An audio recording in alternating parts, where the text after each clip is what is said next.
আম খেতে পছন্দ করেন না এমন মানুষ খুঁজে পাওয়া সত্যি কঠিন।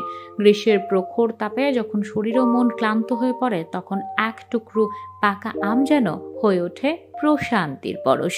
শিশুদের কাছে আম মানে আনন্দ, আর বড়দের কাছে তা শৈশবের মিষ্টি স্মৃতি। কাঁচা আমের টক স্বাদ যেমন জিভে আনে চমক, তেমনি পাকা আমের মধুরতা মনের গভীরে গেঁথে থাকে দীর্ঘদিন। তবে আম খাওয়ার সময় একটা প্রশ্ন অনেকের মনে উকি দেয়, এত সুস্বাদু, রসালো আর আকর্ষণীয় একটি ফলের নাম ল্যাংড়া কেন? আমের তো পা নেই, তাহলে ল্যাংড়া নামটি কোথা থেকে এলো? নামটি যেন একেবারে অপ্রত্যাশিত।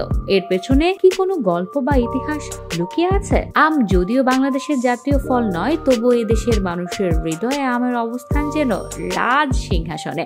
এই কারণে আম ফলের রাজা। জনপ্রিয়তার কারণে দেশে দিন দিন আমের চাষ বাড়ছে, উদ্ভাবন হচ্ছে নতুন নতুন জাত। নানা জাতের আমের রয়েছে বিচিত্র নাম, কোনোটার নাম ফুলের মতো, কোনোটার নাম একটু ভিন্নতা, আবার কোনোটায় ইংরেজি ছোঁয়া। স্বাদ, ঘ্রাণ ও গুণাগুণেও রয়েছে ভিন্নতা। বাংলাদেশের যে কয়েকটি উৎকৃষ্ট জাতের আম আছে, তার মধ্যে ল্যাংড়া নিঃসন্দেহে অন্যতম। অনেকেরই প্রিয় এই আমটি শুধু স্বাদে নয়, গন্ধে ও রসালতায় অনন্য। তবে নাম শুনেই কম বেশি সবার মনে হাস্যরস তৈরি হয়। ল্যাংড়া নাম কেন? আম তো হেঁটে বেড়ায় না, পাও নেই, তাহলে কিভাবে এ নাম এলো? ধারণা করা হয় আজ থেকে প্রায় 200 বছর আগের কথা। ভারতের বিহার প্রদেশের এক ফকিরের বাড়ি থেকে সংগ্রহ করা এক চারাগাছ থেকে ল্যাংড়া আমের গোড়পত্তন। সেই ফকিরের বাড়িতে ছিল প্রচুর আম গাছ, তবে মালিকের পায়ে সমস্যা থাকার কারণে তিনি খুঁড়িয়ে খুঁড়িয়ে হাঁটাচলা করতেন। তার প্রতি শ্রদ্ধা বা স্মরণে হয়তো এই আমের নামকরণ করা হয় ল্যাংড়া। উত্তরপ্রদেশের বানারসি থেকে ল্যাংড়া আমের উৎপত্তি। তবে এখানেও কিছু প্রশ্ন থেকে যায়।